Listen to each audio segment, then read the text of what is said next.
Bom dia de novo, isto torna-se repetitivo, mas é sempre bom. E quero agradecer, convidá-los a assistir a este nosso debate, onde vamos falar de como se poderá ir além dos seguros obrigatórios. E para isso fizemos um convite a pessoas que estão um bocadinho fora ou à margem, tirando o Luís Malcado, à margem dos seguros obrigatórios. Eu começo por pedir esta exceção, que foi o Pablo Alonso falará em espanhol, mas perceberá o resto em português, portanto, permitido-nos, e agradeço, que continuemos em português, mas o Pablo falará à vontade, na língua que se sentir mais à vontade. E temos também João Miguel Gomes, que é Insurance Senior Manager da NTT Data Portugal, também alguém que é independente das companhias, embora esteja muito próximo. O Luís Malcado tem a curiosidade das vagas de seguros, estar nos seguros de calção, que no fundo também ainda se está a afirmar. É um segmento que se está a afirmar. E o Pablo Alonso é diretor-geral da Alvarez e Marçal, uma consultora com uma grande experiência mundial, que já esteve envolvida em grandes negócios, conhece profundamente o setor segurador e que terá estudado os nossos seguros obrigatórios, o automóvel, a saúde, etc. E que nos poderá também dar uma dica de como poderemos ir mais longe. Pablo, muito obrigado, e começava então por si. O que é que o Pablo, olhando para Portugal, o que é que vê de oportunidades que se pode ir? Hombre, lo primero, perdón por hablar en español y no en portugués. Es una pregunta complicada, ¿no? Para dar un poco más de background de lo que yo he hecho en mi vida, yo soy actuario, aparte pero me he dedicado toda la vida a banca de inversión, ¿no? Operaciones de M&A, mucho en el sector de seguros, ¿no?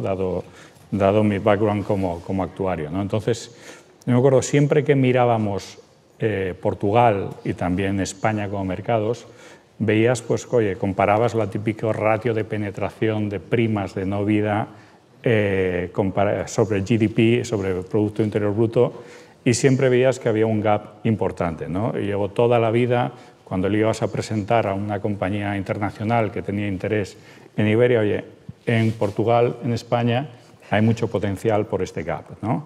Si nos ponemos a analizar cuánto se ha cerrado en gap en los 20 y pico años que llevo trabajando, a lo mejor no se ha cerrado tanto, ¿no? A lo mejor sigue siendo una promesa eterna que sigue llegando, a pesar de que incluso cuando nos miramos Portugal con el resto de Europa, el seguro obligatorio en Portugal tiene más componentes que en el resto de Europa, con lo cual todavía podrías ajustar ese ratio más cuando quitas que el 16-17% del sector en Portugal es Workers' Compensation, que no existe en otras jurisdicciones, ¿no? Con lo cual es evidente que hay un gap, ¿no?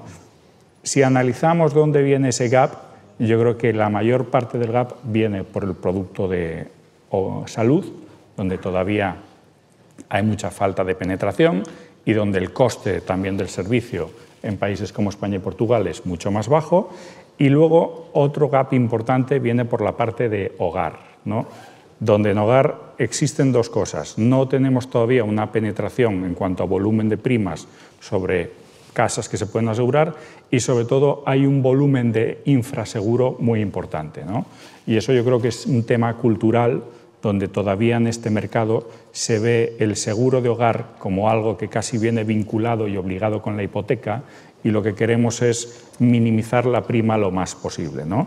Hasta que vienen eventos como lo que por desgracia ha pasado ayer en España, y te recuerdan que necesitas un seguro para cubrir un evento como puede ser algo que afecte a tu hogar, que evidentemente no te puedes permitir reemplazar, ¿no?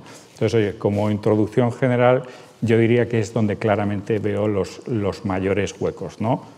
Salud, donde mucho recorrido, y hogar, tanto en nuevas pólizas como, sobre todo, en la corrección del infraseguro que sigue existiendo en el sector.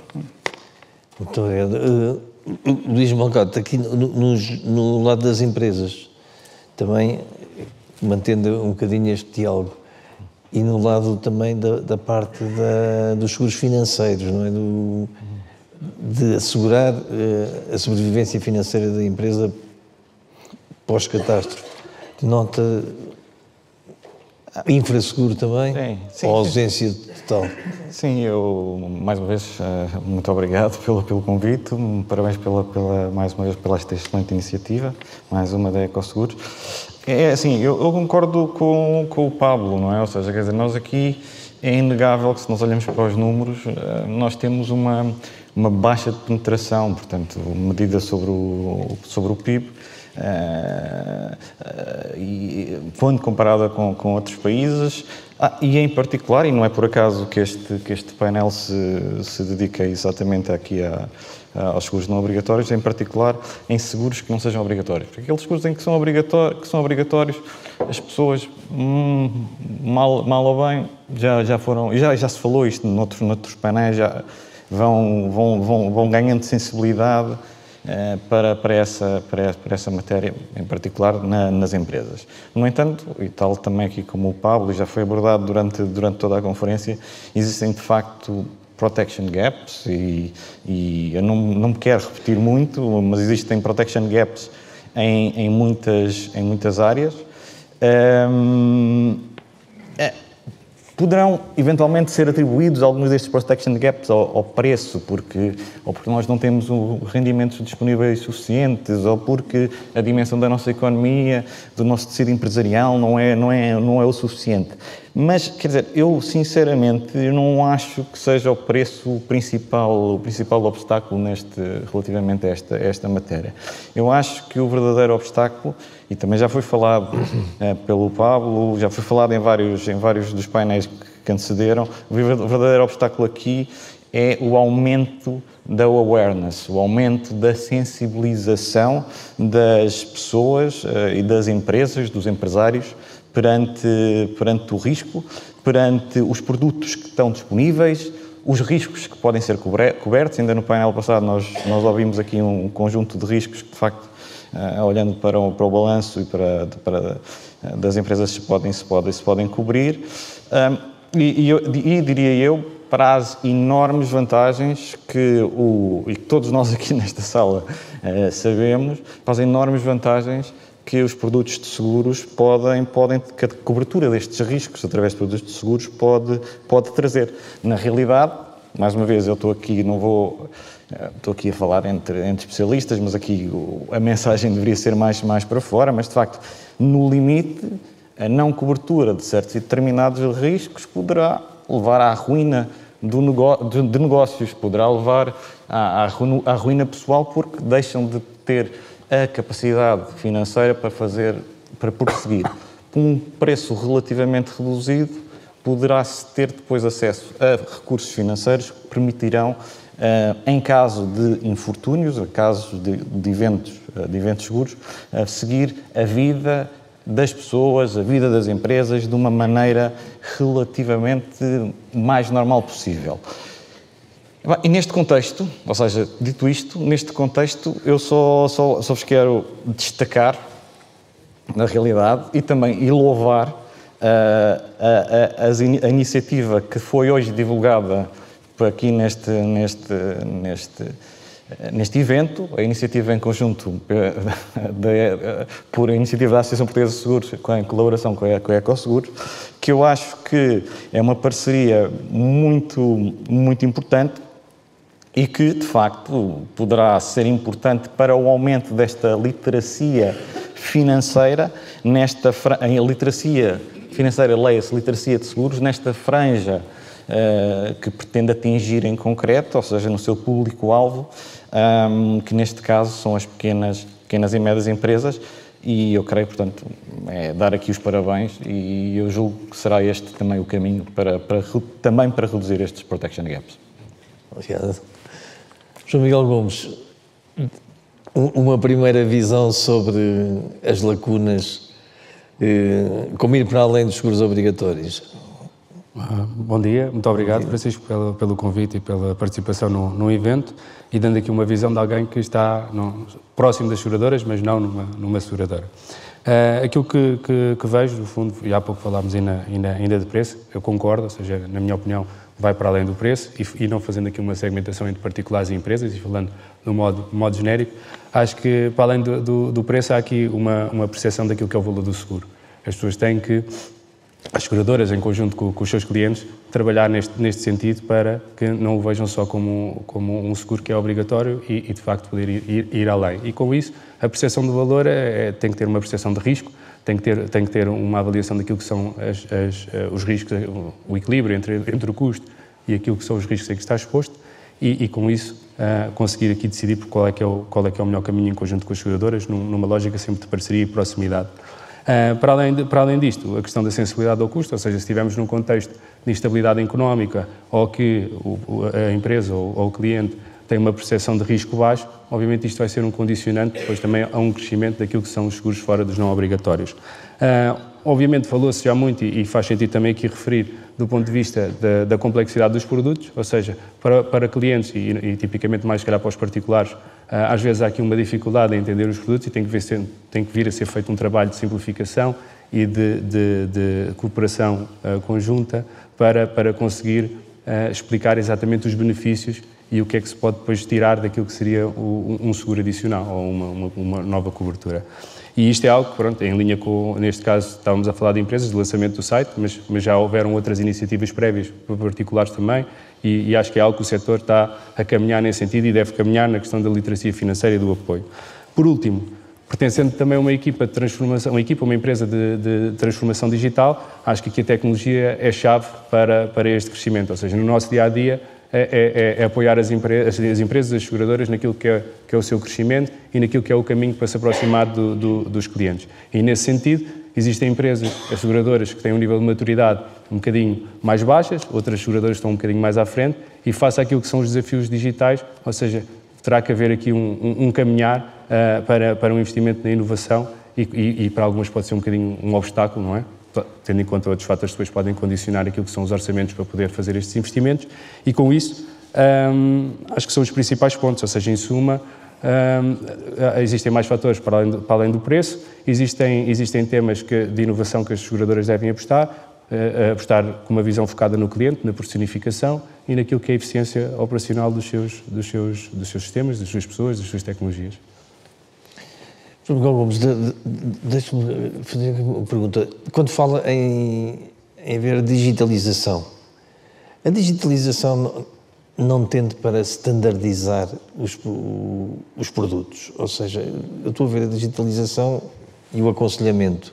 Sim. O aconselhamento é um raciocínio anárquico, não é? A pessoa não sabe quais são as dúvidas do cliente. Enquanto a standardização leva à possibilidade de fazer uma resposta digital eficaz. Há alguma incompatibilidade entre as duas coisas? Não, eu acho que há aqui um ponto de diferenciação, ou seja, eu vejo a coisa do seguinte modo. Uma coisa é a digitalização suportada em tecnologia e que a tecnologia pode ser partilhada ou os mesmos tipos de produtos por diferentes seguradoras. E isso, de facto, existem sistemas que na sua gênese seguem um determinado caminho. Mas aqui a diferenciação não é tanto na tecnologia, é mais, como há pouco se falou no painel, na questão dos dados. Nós queremos chegar à necessidade de deixar de ter, se calhar, o foco tanto no produto e pôr o foco mais na necessidade do cliente. E para isso, os dados e a estruturação dos dados são fundamentais para que se consigam montar estratégias para nos conseguirmos diferenciar entre seguradoras, ter estratégias diferentes, independentemente da tecnologia que possa estar a ser utilizada. Não sei se respondi à pergunta, mas... Sim. Luís, agora vou pegar concretamente no exemplo do setor onde atua.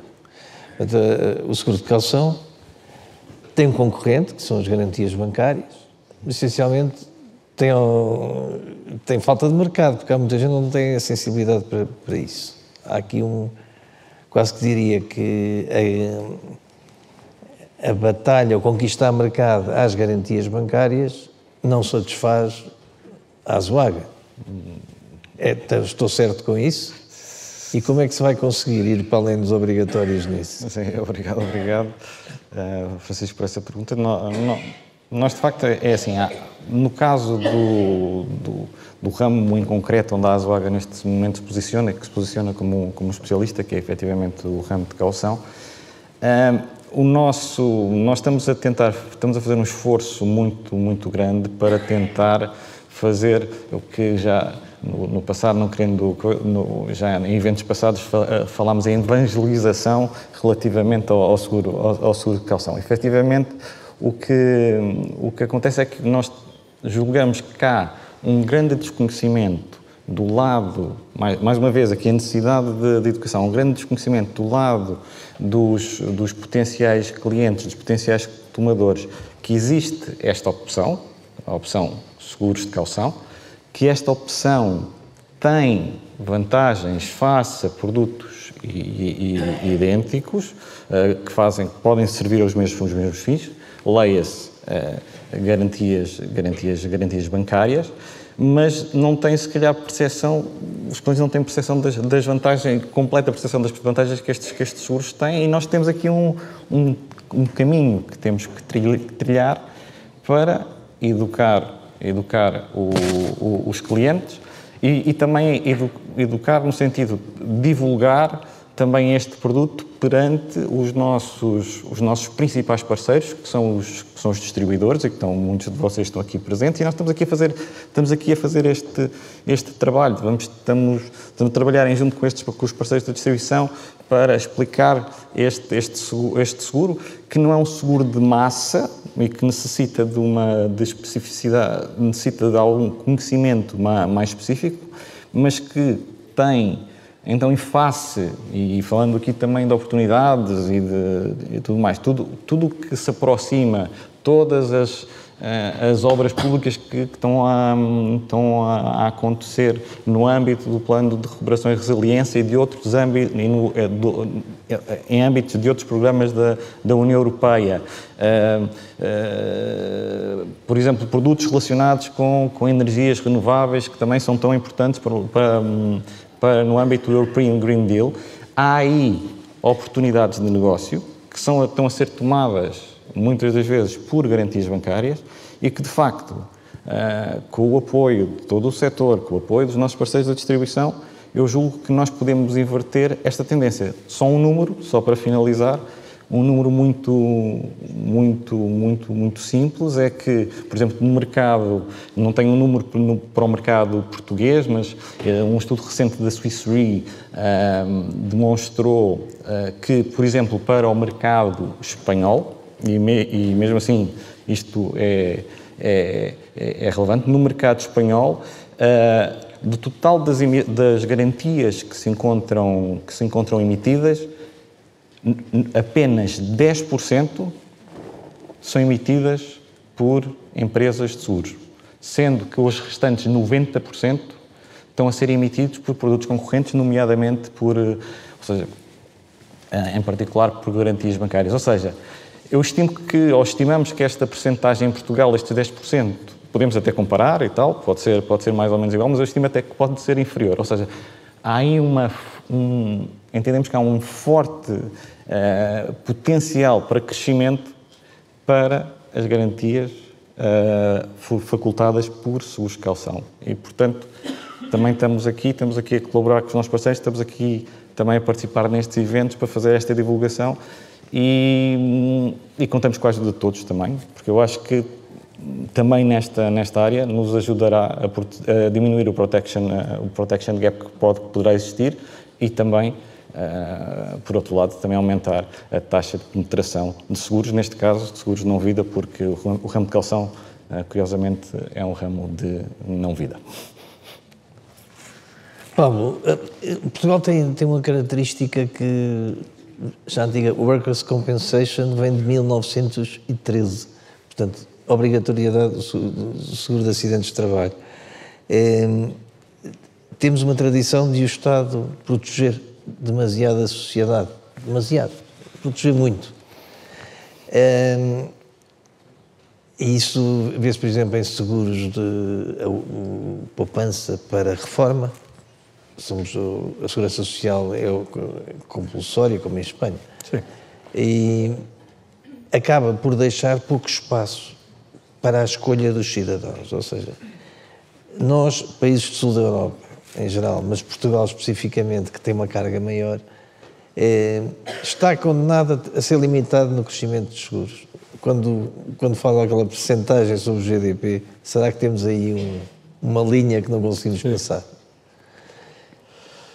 Hombre, sí, evidentemente, en parte sí y en parte no, ¿no? Porque, por ejemplo, el seguro de salud en países que tienen una fuerte protección social y hay un sistema de salud público muy potente, la realidad es que las primas tienden a ser mucho más contenidas porque el riesgo del asegurador es más bajo, porque el seguro de salud se usa para ciertas coberturas, pero para grandes problemas la gente tiende a tirar a la seguridad social, que tiene mejores medios y no tiene restricciones económicas, ¿no? Entonces tú, por ejemplo, cuando comparas el coste de un producto de salud en Iberia o comparas ese coste en un país como de Estados Unidos, el coste es totalmente diferente, y no solo el coste, sino también el riesgo de la aseguradora que lo da, ¿no? Entonces, yo creo que es cierto, limita el volumen de la prima, pero también facilita mucho el uso, ¿no? Es cierto que las coberturas suelen ser más ligeras, porque como tienes por así decirlo, a papá cubriéndote los grandes riesgos, pues llegas hasta cierto nivel y a partir de ahí te cubre el Estado, ¿no? Con lo cual, en volumen de primas estoy de acuerdo contigo, limita el volumen de la prima, porque evidentemente una gran parte del riesgo lo toma la Seguridad Social y tampoco tienes por qué tomar como cliente a estar asegurado dos veces, ¿no? Yo, oye, aparte, yo soy un gran defensor del sistema público de salud que hay en el sur de Europa, ¿no? Y la realidad es que si cualquier persona tenemos un problema grave de salud, yo tengo una póliza de seguro privado, pero me voy a la seguridad pública, ¿no? Entonces, eso es un problema, sí, pero también facilita mucho porque es más barato de dar el servicio y también es más económico y también el riesgo por parte de la aseguradora es mucho más bajo, ¿no? Que eso es un tema importante, ¿no? Por ejemplo, oye, si ahora vamos a decir, cambiando de tema, ¿no? La cobertura de riesgo catastrófico, ¿no? Sí. Claro, hay ciertos, sobre todo en mercados más pequeños, donde el hecho que haya miedo por parte del reaseguro para tomar riesgo catastrófico limita mucho y encarece mucho el producto, ¿no? Tener una cobertura que te garantiza que los grandes riesgos van a estar cubiertos por otra puede hacer que muchos actores entren en el mercado y faciliten no solo el producto, sino también bajen la prima el coste de forma significativa, ¿no? Con lo cual, tiene cosas buenas e tiene cosas malas, não? João Miguel Gomes, já aqui tocámos os aspectos da digitalização, dos aspectos tecnológicos, já falámos em IA, que é inevitável falar em IA, também falámos do falso IA, que são, no fundo, coisas que já existem, que as pessoas tendem a chamar IA. Mas, no fundo, vê nessa abordagem tecnológica ou da nova tecnologia alguma oportunidade de crescimento de mercado? Eu penso... Ou limita-se a ser eficiência do que já existe e do que vai crescer naturalmente? Sim, fazendo sempre uma ligação entre a tecnologia e o negócio, sim. Ou seja, o que é que eu vejo? Vejo que no futuro o caminho poderá ser as seguradoras não estarem tão focadas naquilo que é a oferta do produto e mais numa ligação mais globalizada ou contextualizada do cliente. E para isso, acho que faz sentido aqui fazer uma menção a um tema que nós trabalhamos, que são aquilo que designamos por ecossistemas líquidos. E o que é que são os ecossistemas líquidos? No fundo, são aquilo que são um modelo futuro em que nós acreditamos que as seguradoras podem se conectar com o mundo e, neste caso, haver aqui uma ligação entre produtos e serviços em que depois vão colmatar aqui numa mitigação de uma necessidade e, consequentemente, numa personalização e uma experiência de cliente completamente diferente e mais abrangente. E dentro daquilo que são os ecossistemas líquidos, nós tipicamente dividimos em 4, ou seja, a parte de casa, vida, proteção empresarial e mobilidade, são, no fundo, plataformas de ecossistemas em que vejo a seguradora no centro. E porquê que é a seguradora no centro? A seguradora acaba por assumir aqui um papel um bocadinho diferente daquilo que tem vindo a assumir, ou seja, vai arriscar mais, usando a expressão, para conseguir pensar em novos modelos de negócios, conseguir criar novas parcerias, conseguir entender o próprio cliente com base naquilo que são a tecnologia e os dados e com isto tentar montar aqui novas abordagens mais holísticas de cliente. O simples exemplo, que já foi falado certamente noutros fóruns, mas para dar aqui um exemplo, a questão da utilização da mobilidade de uma trotinete, de uma bicicleta, que tem um custo e inerentemente por trás desse custo teria, em alguns casos, teria sempre um seguro de acidentes pessoais, ou um seguro de responsabilidade civil, ou ambos, não é? E isso já é um pequeno exemplo desta aglutinar daquilo que são a visão entre produtos e serviços e sempre com o foco na necessidade do cliente. Obviamente, existem também fatores externos, ou seja, se pensarmos nesta plataforma do ecossistemas líquidos com as várias dimensões e com a seguradora no centro, temos que ver também que existem agentes externos, que é a própria regulação, a tecnologia, novos players que possam entrar, insurtechs, e tudo isto pode acelerar ou fazer acelerar ou desacelerar aquilo que é o mercado segurador. Mas no final do dia, aquilo que vejo é o foco no serviço de valor acrescentado para o cliente, em que passamos daquilo que é um modelo mais tradicional de seguros, focado no produto, um bocadinho mais rígido, até por todas as condições tecnológicas, claro que depende do nível de maturidade que as seguradoras possam vir a ter, para um modelo mais disruptivo, em que estamos mais ligados a output-driven, a experiência orientada ao cliente e todos esses fatores. No futuro, acho que seria a forma como as seguradoras poderiam caminhar e evoluir. Okay? Não obstante, depois existem os riscos que há pouco o Pablo também estava a mencionar, existem riscos que vão ligar nestas plataformas e mediante os riscos, que são algo que têm constante mutação, que vão chegando e vão tendo mais preponderância ou menos preponderância e depois também do seu nível de maturidade, encaixam nestes modelos e as seguradoras têm que dar resposta. E aí, no futuro, aquilo que poderia dizer como os maiores riscos futuros que devem ter sido tomados em conta, diria algo como a cibersegurança, diria algo como as alterações climatéricas que estava aqui a ser referida, a parte da tecnologia vem sempre associada e aqui há algum risco político e geopolítico também, porque nós vemos hoje em dia como é que o mundo está organizado e os conflitos que vamos tendo, que depois acabam por influenciar clientes e, neste caso, mais empresas, e as empresas têm que também ter meios de proteger os seus negócios e fazer face a estas situações. E depois, claro, a pandemia, que é algo também que já vem a ser falado, mas esses como os principais riscos no futuro e este modelo dos ecossistemas líquidos como uma possível resposta daquilo que seria uma evolução do modelo de negócio das seguradoras e que não tem que ser necessariamente igual para todas, como há pouco estava a dizer. Poderá haver aqui, certamente, e deverá haver aqui a diferenciação, porque cada seguradora tem a sua estratégia, tem a sua visão mais a curto prazo ou mais a longo prazo, como há pouco também falavam no painel, e isso vai influenciar e ditar aquilo que são os passos de uma construção na verdade, de uma construção de uma relação com os clientes, que é aquilo que se pretende no fim. Não é? É criar aqui uma ligação ao cliente e não aparecer só em momentos mais difíceis. Luís Malcato, houve, dentro do que já conversámos sobre o risco provocados pelas alterações climáticas, estamos em cima de uma grande tragédia em Espanha, em Valência, danos pessoais, danos materiais, e faz lembrar outra vez que nós continuamos sem fundo para catástrofes naturais e sem fundo sísmico, seja ele uma parte ou independente. E o que eu queria dizer é assim, vamos caminhar outra vez para mais um seguro obrigatório, senão as pessoas não vão fazer seguro sísmico. E com a dispersão de risco que o Pablo falou, não vai existir porque o risco é no sul e não é no norte, e as pessoas do norte, porque é que hão de pagar o risco das pessoas do sul? Temos aqui uma série de problemas. Gostava de ouvir a opinião de Luís sobre isso. Ok. Pronto, vou tentar vestir aqui um bocadinho outro chapéu que eu já há algum tempo e com muito orgulho e continuo a acompanhar atentamente os trabalhos desenvolvidos pela Associação.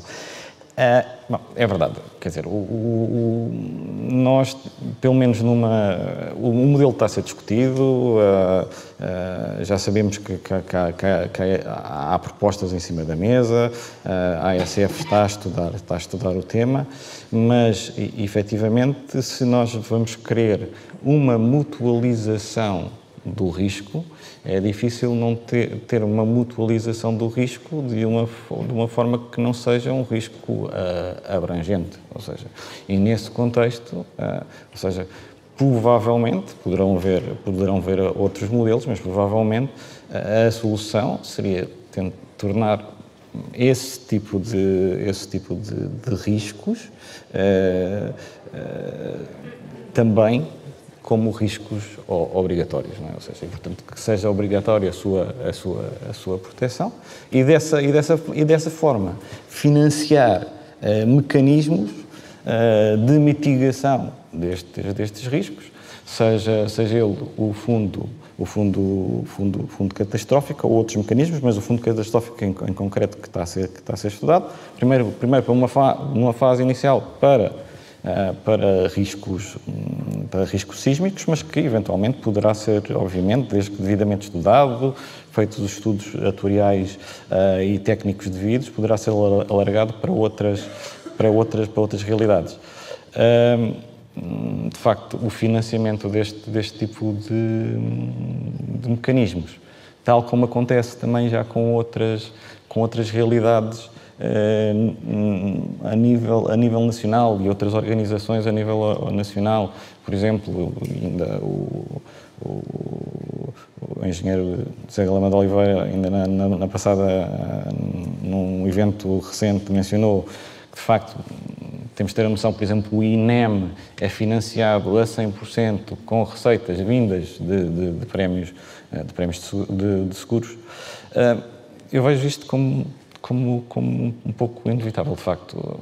Tenderemos, feliz ou infelizmente, tenderemos a ter mais seguros obrigatórios, pelo menos numa fase inicial, para de facto conseguir um pooling de risco que seja mais adequado, mais lato e que consigamos financiar estes mecanismos de mitigação de risco. Por exemplo, no nosso vizinho espanhol os nossos vizinhos espanhóis têm um consórcio que tem vindo a ser financiado também para cobrir este tipo de eventos extremos, tem vindo a ser financiado há muitos anos e tem sido utilizado, ainda recentemente foi utilizado na tragédia das Ilhas Canárias, salvo erro, e agora não sei se será aplicável neste caso concreto, mas é um bom exemplo de como nós podemos, usando a colaboração, uma parceria pública-privada também com os resseguradores, é um bom exemplo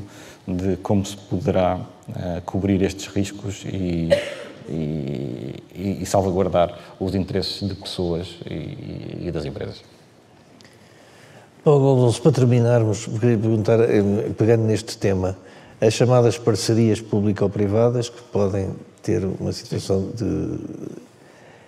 Qual é a sua opinião sobre isso? Acha que se tem desenvolvido? É um caminho que está a dar resultados? Para ver que entendí, dices asociaciones a coberturas mixtas público-privadas. Hombre, yo francamente creo que para cierto tipo de riesgo ayuda, ¿no? Cómo se estructura, nunca hay una forma perfecta de hacerla, ¿no?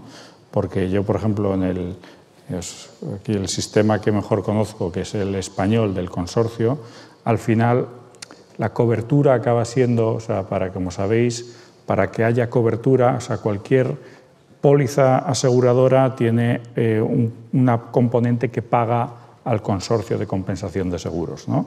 Entonces, el riesgo catastrófico está excluido de la cobertura de la póliza y lo cubre el consorcio. Pero para cubrirlo el consorcio tiene que declarar el gobierno, tiene que clasificarlo como zona catastrófica, ¿no? Entonces, esa clasificación hay veces que es obvia y hay veces que no es tan obvia. Y hay veces que hay elecciones, y hay veces que lo que no debería ser considerado como una forma es considerado de otra forma, ¿no? Entonces, no existe la fórmula perfecta cuando hay público-privado. Habiendo dicho esto, yo creo que es muy complicado ciertos tipos de riesgo en mercados pequeños que el mercado privado lo asuma de una forma eficiente y con un coste eficiente. Entonces, para eso, creo que la solución público-privado puede ser lo que más potencie el seguro. Porque yo No sé si llegaría tan lejos para hacerlo obligatorio, pero un seguro catastrófico que cubra, por ejemplo, earthquake o en una zona como con la historia de Portugal, cubriendo, claro, es que si te encuentras con un problema donde no está asegurado, vas a tener es un problema no gestionable, a no ser que haya una cobertura de seguro importante, ¿no? Entonces, yo sí que creo que sería básico que cualquier persona tuviera un producto de seguro cubriendo su vivienda habitual.